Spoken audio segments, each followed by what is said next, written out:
聖書箇所はヨハネの福音書15章16から17節です。あなた方が私を選んだのではなく、私があなた方を選び、あなた方を任命しました。それはあなた方が行って実を結び、その実が残るようになるため、またあなた方が私の名によって父に求めるものをすべて父が与えてくださるようになるためです。あなた方が互いに愛し合うこと、私はこれをあなた方に命じます。私は母がクリスチャンだったので、幼い頃から教会に通っていました。私が小学生の時、牧師先生のお嬢さんである私の友達が洗礼を受けました。洗礼はキリストを信じる決心をした時に、古い自分に死に、イエス・キリストがもたらした永遠の命によって生きることを表明するものです。私のいた教会では、洗礼の時に神様がどのように自分に関わってくださったかを語る証しをすることになっていました。私の友達は、お父さんがあなたがイエス様を選んだのではなく、イエス様があなたを選んだんだよと言ってくれましたと語っていました。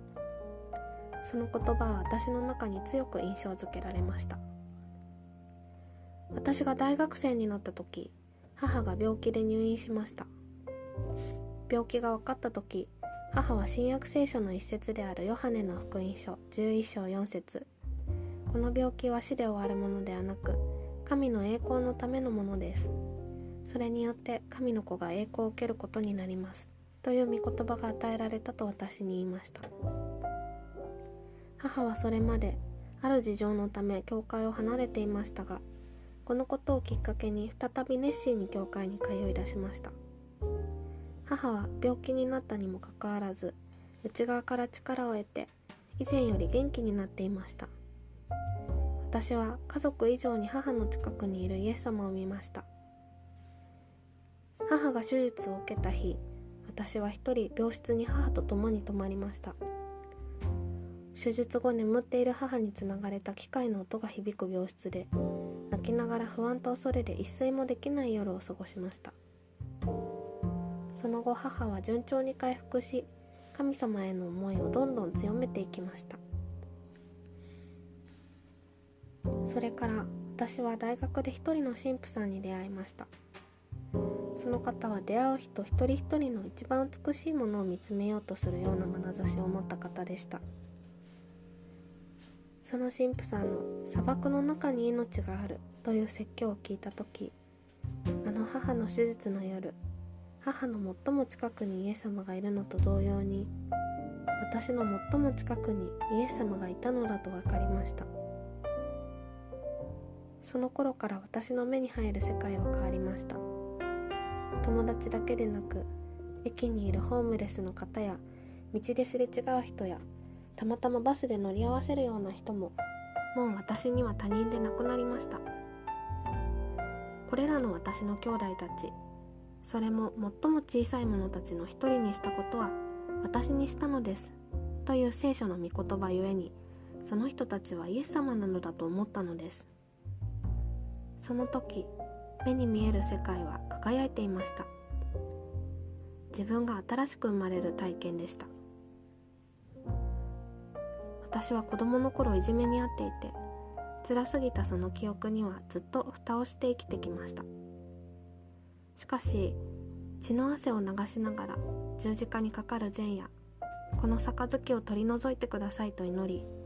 あざけられながら人間の罪のために十字架にかかって死んだイエス様を思うと、なぜかいじめを受けたのが他の子でなくて私でよかったのかもしれないと思いました。自然と涙が流れ、人を憎む気持ちが癒されていきました。圧倒的な光に照らされて、自分の罪を自覚するようになりました。私は洗礼を受ける決心をし、その年のクリスマスに受洗しました。洗礼を受けると同時に、神様に仕えて生きていく思いが与えられました。教会の牧師先生に聖書の御言葉を求めるように言われ、読んでいると次の言葉が目に入りました。あなた方が私を選んだのではなく、私があなた方を選び、あなた方を任命しました。それはあなた方が行って実を結び、その実が残るようになるため、またあなた方が私の名によって父に求めているものをすべて父が与えてくださるようになるためです。あなた方が互いに愛し合うこと、私はこれをあなた方に命じます。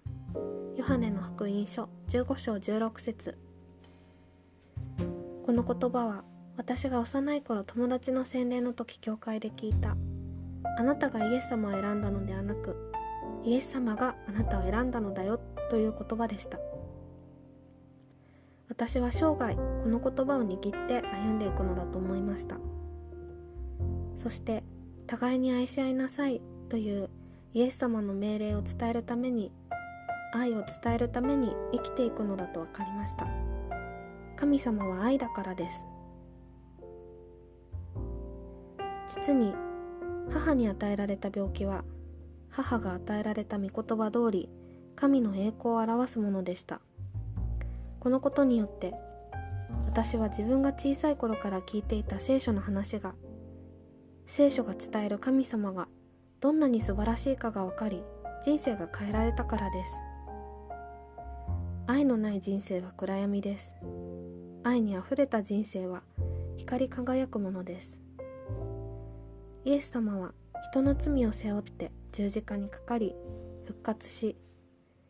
神様による命を人に与えました。永遠に私たちと共にいることを、それも誰よりも近くで共にいることを約束してくださいました。そこに神の示した最高の愛があります。この愛によって人を愛する歩みこそ人間に求められた歩みなのです。私が神様を選んだのではなく、神様の方から私の手を握り、私を抱きしめに来てくださいました。神様の御手の中で苦しみは素晴らしいものに変えられました。不幸と言われるようなことは神様の愛の中で最高の幸せに変えられました。私は死んだものから生きるものへと変えられました。私の願うものを願う前から与えてくださり、神様の愛という実がなるように私の人生を整えてくださいました。神様は私の悲しみを恵みと喜びに変えられました。ウェストミンスター小教理問答という17世紀にできたキリスト教の教理の問答書は次の言葉から始まります。問い1、人の主な目的は何ですか？答え、人の主な目的は神の栄光を表し、永遠に神を喜ぶことです。人は神の栄光を表すために生きています。神を永遠に喜ぶために生きています。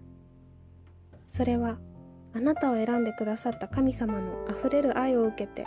その愛を注いで人を愛していく歩みです。そのために私たちはこの世に送られ、命が与えられ生きています。